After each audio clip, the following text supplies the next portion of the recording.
Hi, my name's Joe. I'm a Basie Alpine Level 4 and freestyle coach. We need to get out of the old habit of the switch snowplow. We want to have a nice stacked stance over our outside ski, like when we're skiing forwards. The weight is always on our outside ski. To help enhance this, you see I'm splitting my stance. I've got an open hip. I'm looking over the outside of the turn, over my shoulder. And this just helps. Again, you can see everything is aligned. All the joints are flexed over my outside ski, over my outside heel now, not in the forefront of the boot, so obviously going the other way. So some common problems that you might see there when teaching people this for the first time, is that people are obviously used to having their shin touching the front of the boot.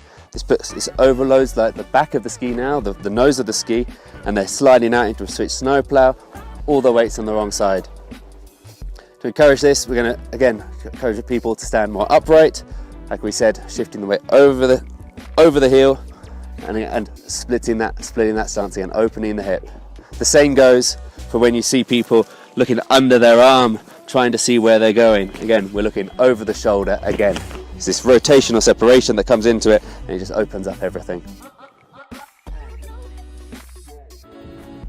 So the idea of a good pop is that you're using all your joints through your leg, through your whole body evenly, and that we're not jumping backwards, we're not getting pushed forwards, we're jumping the whole ski off the ground. So one idea might be just to get this going just in your ski boots on a flat piece of snow and lifting both legs up evenly. Give this a go on the flat and then running straight on gentle slopes.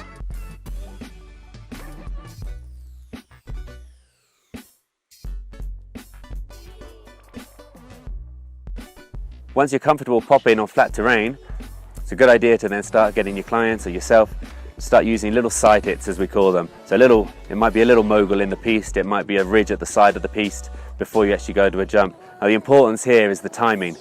So often you'll see people pre-popping, so they're jumping actually as they approach the jump, and then they're only just clearing the pinnacle of the jump.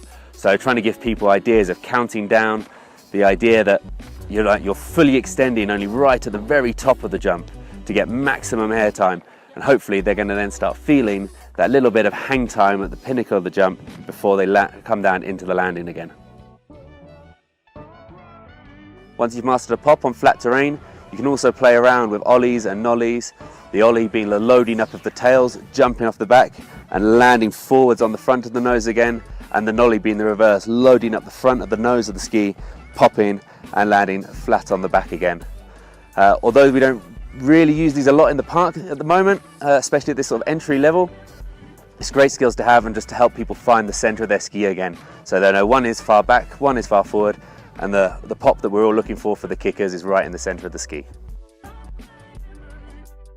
So we're happily skiing switch. We can time our pops. We can time our pop going across the piste. We can time our pop hitting a small little lip as well. People are going to want to start learning some tricks, doing some 180s. Now the really important thing here is that nothing comes from our upper body, okay? I want us to start thinking about our feet. We're going to start introducing a little bit of edge maybe as well, being aware of that, at the edge of the opposite toe. And it's a rotary movement from our feet building up into our hip, being led by the vision. What it's not is a swing and hoping that everything else comes round. We're popping from our leg and then letting our vision guide us.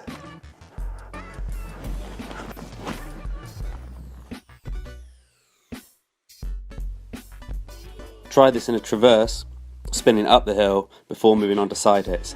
And when you do start hitting the side hits, remember that all important timing of the pop like we spoke about earlier.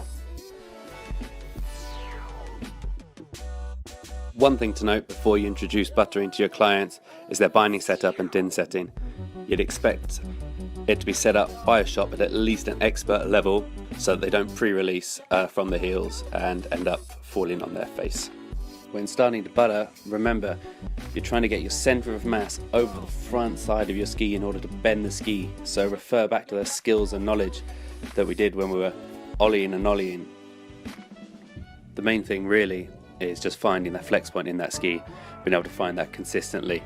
Then when you want to start adding in rotation and spinning, you can do that by popping into the better, you can do that by carving in, or you can just by shifting your weight backwards and forwards to find the flex point and adding a rotation like that. That's up to the performer to find what suits them best and their setup best.